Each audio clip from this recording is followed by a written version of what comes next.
Hello, my friends. Instructional design is a fast-growing field and a very rewarding profession that focuses entirely on helping people learn. But what exactly is instructional design? That's what we're going to dive into in this video, as well as what instructional designers do, what skills you need to succeed, and how to get started becoming an ID. So stay tuned.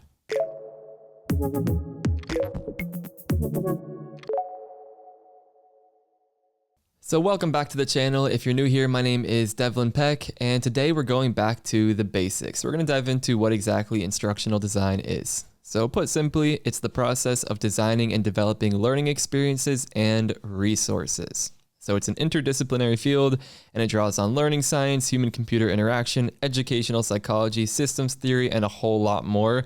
The body of knowledge when it comes to instructional design pulls from a lot of different areas. So there are specific ID models and the like, which you can learn more about on this channel, but very interdisciplinary.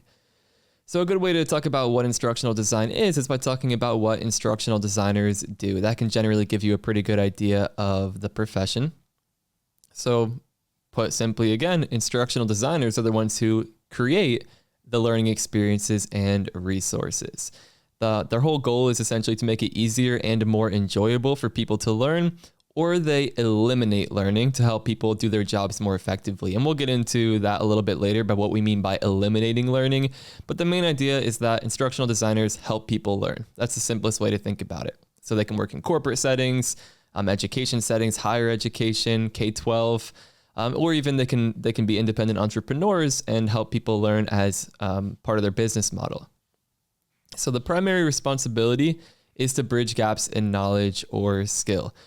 So if someone doesn't know something that they need to know, or they don't know how to do something that they need to be able to do, the instructional designer can come in and help bridge that gap to get them from where they are to where they need to be. And there's often a higher goal. So for example, corporate instructional designers often need to produce results for a business. Instructional designers who are self-employed or entrepreneurs their main goal may be to help their clients or their audience undergo a very specific transformation, like how here on this channel, we help people become instructional designers. There's a higher goal. We're not helping people learn for the sake of learning. We're helping people learn so that they can undergo a transformation, produce results for a business, so on and so forth. You know, make a change in society, for example, if it's like a nonprofit instructional designer. The deliverables that instructional designers produce can vary quite a bit as well, but this may give you a better idea of what instructional design is. So corporate instructional designers, one of the most common deliverables in this day and age where everything's remote, is interactive e-learning experiences. So these are experiences created with tools like Adobe Captivate or Articulate Storyline 360. It's these learning experiences that will be uploaded and delivered to hundreds or thousands or millions of employees. So they're generally self-paced, interactive, kind of slide-based e-learning formats. And there are plenty of different formats for these, but that's the idea. E-learning experiences on a learning management system. So if you've ever taken any online like college classes, or even some corporate settings might use this, K-12 definitely education settings. It's where there's a learning management system like Blackboard or Canvas, and people can create courses or learning experiences directly in the learning management systems. So that's another common format or deliverable. There are video-based courses. This is very common in the creator economy, people who are like selling courses. It's like video-based with worksheets and other stuff like that. Created with platforms like Teachable, Thinkific, Kajabi. Those are the common tools there. Face-to-face learning, so getting traditional here, or virtual instructor-led learning. The deliverables for these type of learning experiences may be like slide decks for the facilitator, a facilitator guide that tells the facilitator like what to say and when to say it, documents for the participants like handouts or worksheets or that sort of thing. As well as job aids or other performance support tools. So for example, PDF that someone can reference while they're performing a specific task. That's definitely something that an instructional designer could help with. Or even performance support on your phone while you're dealing with something. A knowledge base, if you've worked for a company where you reference an internal knowledge base, instructional designers can help build those out so that people can access those resources when and as they need them.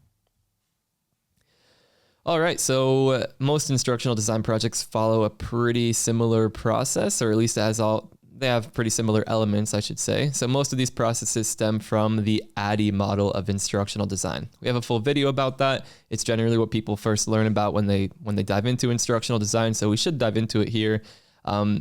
It's an acronym. It's one of the earliest ID processes essentially that people followed. It's pretty generalized now though.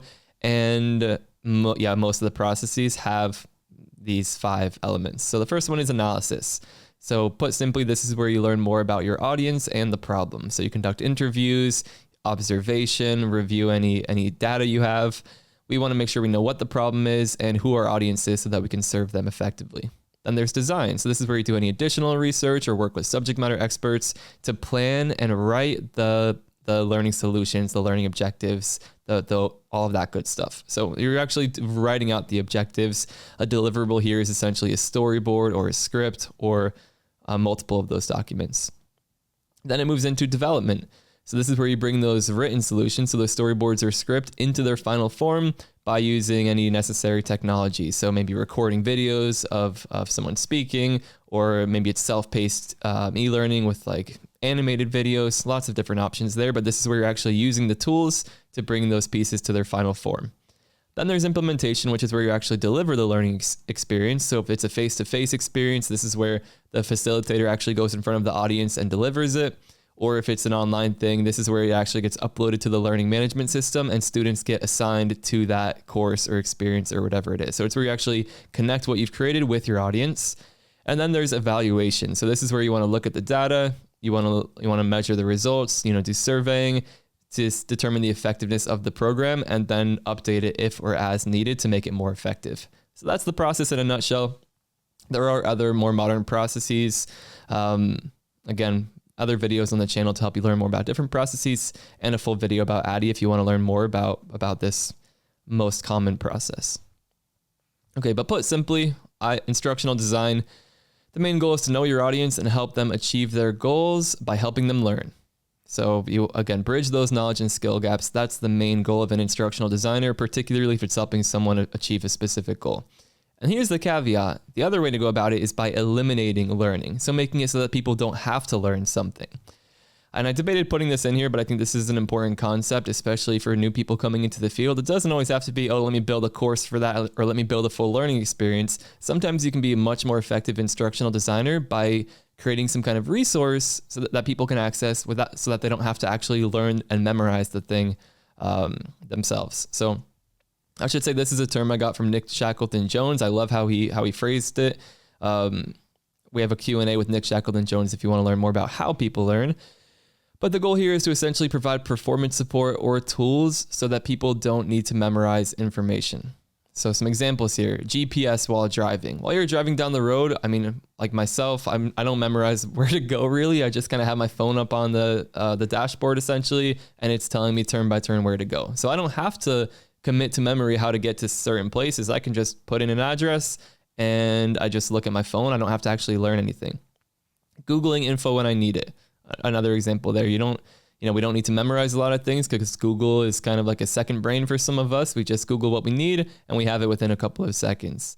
And then the more practical example in an instructional design context is providing a job aid for a work-related process. So people don't have to memorize how to do all 100 processes. They just need to know how to access the resource or the job aid that tells them exactly what to do in the moment when they need it. So that's one way to think about instructional design as well. Not just helping people learn, but helping make it easier for people to do their jobs without having to memorize stuff. And then the ID skills. So in case you're wondering what skills make a successful instructional designer, you will need to know how to apply instructional design theory and learning science. So applying some of the theory just to make sure that we are helping people learn most effectively when learning is part of the solution. Writing skills, very important for instructional design. We need to be able to write clear and concise copy, scripts, and storyboards. Technical writing background could really help, as well as a creative writing background, because a lot of instructional design work is quite creative. We want to keep people engaged. Storytelling could help a lot. Development skills. So you're going to be developing or programming e-learning and authoring tools or with custom code. There are authoring tools like Articulate Storyline that are really easy to use. So you don't need to be like a, people people succeed with knowing how to use like PowerPoint. Essentially, the tool is very similar to PowerPoint, but of course there are opportunities to specialize with any of these skills. Designing visually appealing user interfaces and layouts. So good instructional designers often have to design layouts as well. So visual design skills help. And you don't need all of these skills. Like there are some IDs who just have a few of these skills. There are certain roles that only take advantage of 1 or 2 of these skills. So it really does vary, but generally these are some common ones. Effective communication and collaboration with stakeholders. That one is very important, I would say, for most roles. Like communication skills, probably some of the most important skills you can have as an ID. And then analyzing and making sense of data. That's important too, to know if what you're doing is effective, to draw valid conclusions from any surveying you're doing before designing a solution. All very important. But essentially, problem solving. That's a key skill here. If there's some sort of problem, instructional designers need to go in, see if learning is part of the solution, and then design that part of the solution if it would make sense to do so. So if you are interested in instructional design and you want to become an instructional designer, I do have a full how to become an ID video and playlist. So that's basically the primary goal of this channel, is to help people become instructional designers and build their ID skills. So feel free to check out that video. I will link it in the description below, and I will see you in the next video.